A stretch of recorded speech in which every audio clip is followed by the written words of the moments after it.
What's up, everybody? This is Colin from Homestead. I hope you're all well. I am about to crush an idea or ideas you folks might have. I've noticed what I'm about to talk about. I noticed this is so common and it cripples people. It cripples people and stops people from doing things they should do, from chasing their dreams, from getting started, from doing things they should do. I mean, it's just so common. And I'm talking about two things in particular. One, waiting for the perfect time to start something or do something. And two, waiting for the perfect you. Waiting for you to be ready, to know enough, to be capable enough. Hear me out, folks. Do not wait for a perfect time to start something, to do something, because there's no such thing as a perfect time. Actually, there is a perfect time, and it's God's timing. So if you're trying to do things on your own time, where you want things to line up and work out just right, you want to be comfortable, you want to have everything you need, don't think that way. I'm telling you, do not think that way.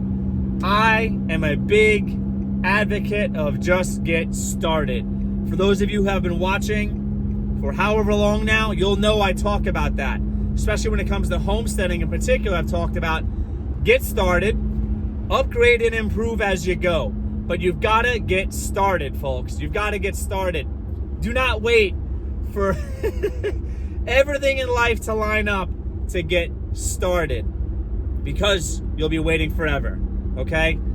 Very important. And this might sound like common sense, but how many of you right now are waiting for the right time? For the right time. Now, I know there's a better time, there's a foolish time, I get that.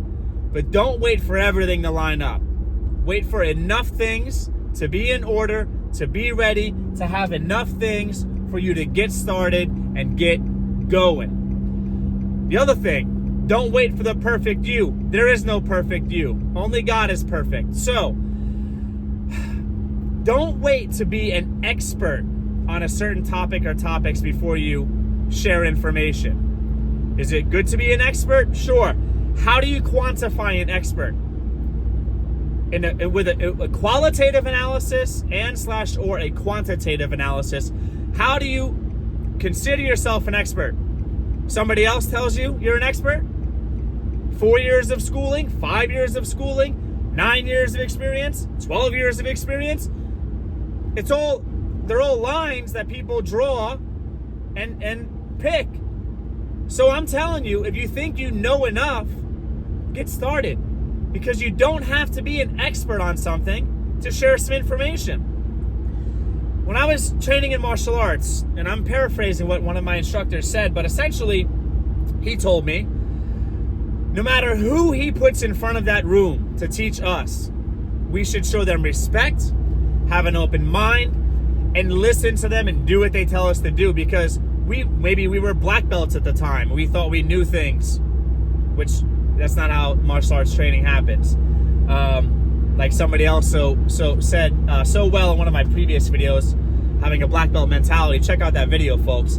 He said in the comment section, he said a black belt is pretty much when it all begins, essentially. And that's true. I've learned that and known that training in martial arts. But that person that could be in the front of that room might be a white belt, but they could be an expert at stretching. They could have be very strong in a certain aspect of fundamentals. Keep an open mind. So many of you folks are super intelligent, super capable, but you think, oh, I don't know enough.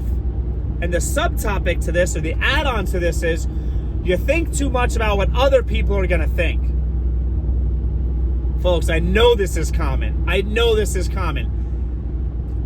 Why do you care about what other people think? If you're helping other people, if you're giving value to other people's lives, do it. Do it.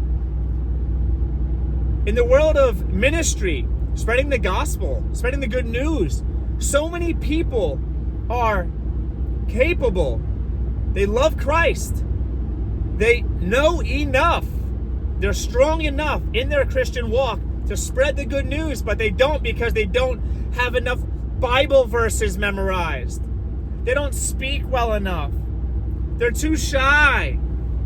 And you could be literally stopping someone, or not necessarily stopping someone, but you could miss the opportunity to plant a seed, or water a seed that's already been planted, to lead someone to being saved.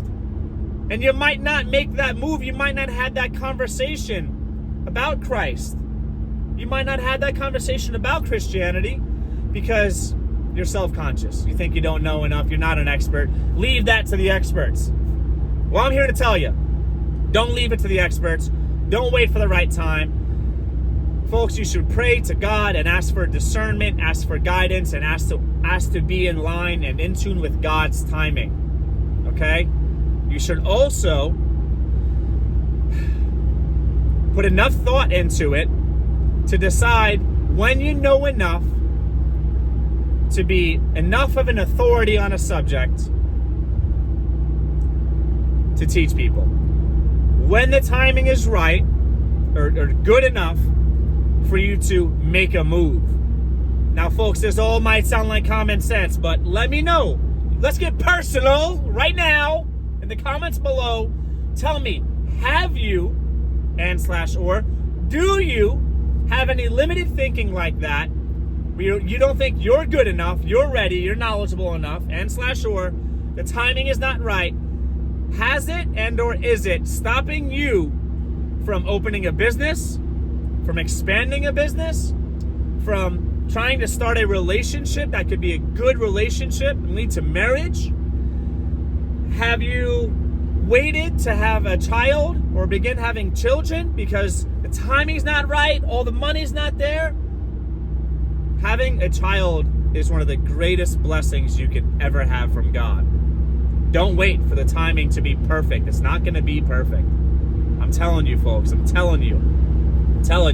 Let me know in the comments below. Do any of you folks have this experience? Are you a Christian? Have you felt the Holy Spirit nudge you or push you to spread the good news, to talk about Christ to somebody, and you didn't, and you regret it?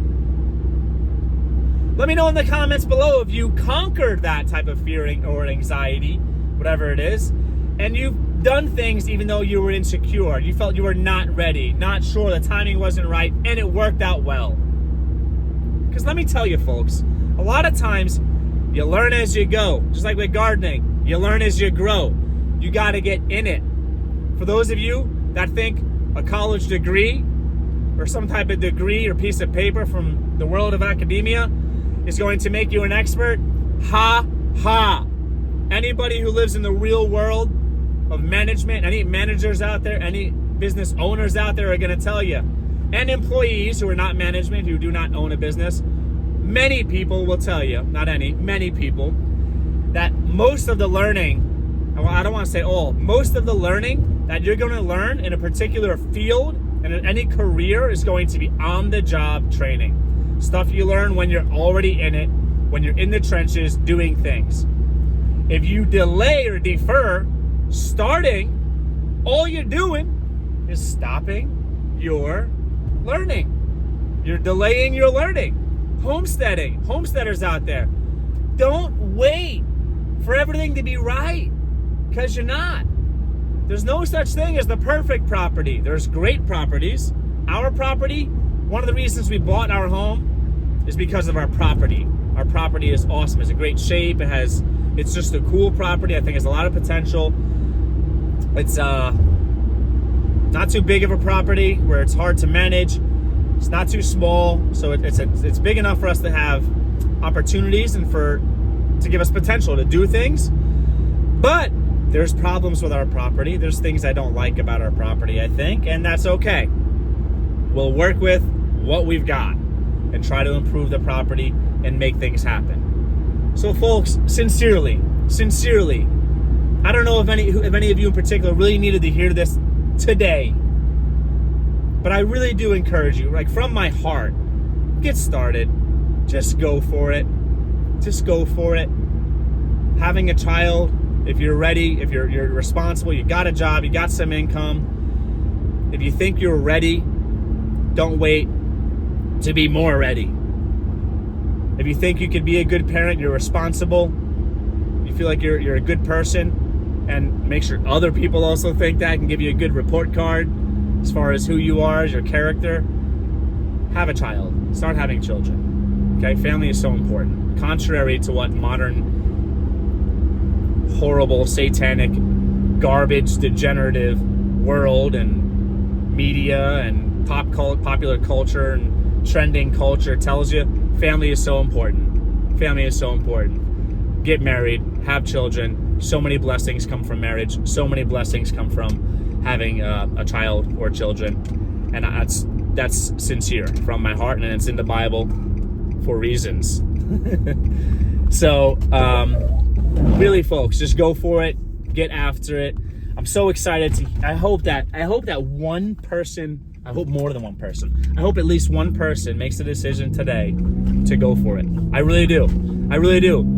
I hope one of you just go, you know what? And we're leaving the city. We're leaving the suburbs. See you later. We're moving to a rural place. We're moving off grid, or we're moving to doesn't have to be off grid. We're moving somewhere. We're making things happen. We're starting our homestead dream. We're doing it. We're putting one foot in front of the other. We're doing it. I want to hear you folks saying, hey, you know what? We started our business. Got the LLC going. We got incorporated, whatever. We've got the business entity set up. We're going for it. Hey, you know what? I called that, you males out there, I called that girl that I've been wanting to ask out on a date, and I asked her out on a date. You know, old school. Make a phone call. Don't send a text message. You know what I'm saying? Even better, maybe show up in person. Do the right thing. Flowers help. Something nice. Gentlemen, learn how to be gentlemen. Yeah, just go for it. You and your wife, you're ready. Look her in the eyes. Give yourselves an assessment. See if you're ready enough. See if you got enough money, and go for it. When I say enough, I mean realistically enough. Not some crazy unachievable goal that's going to limit you. I don't want stinking thinking. You folks are better. You're all born creations of God. You're awesome. You can do a lot more than you think you can.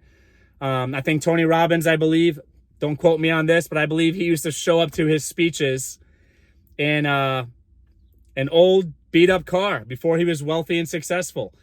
And some people might call that fake it till you make it. And it might, and there might be value in that as long as you're not lying.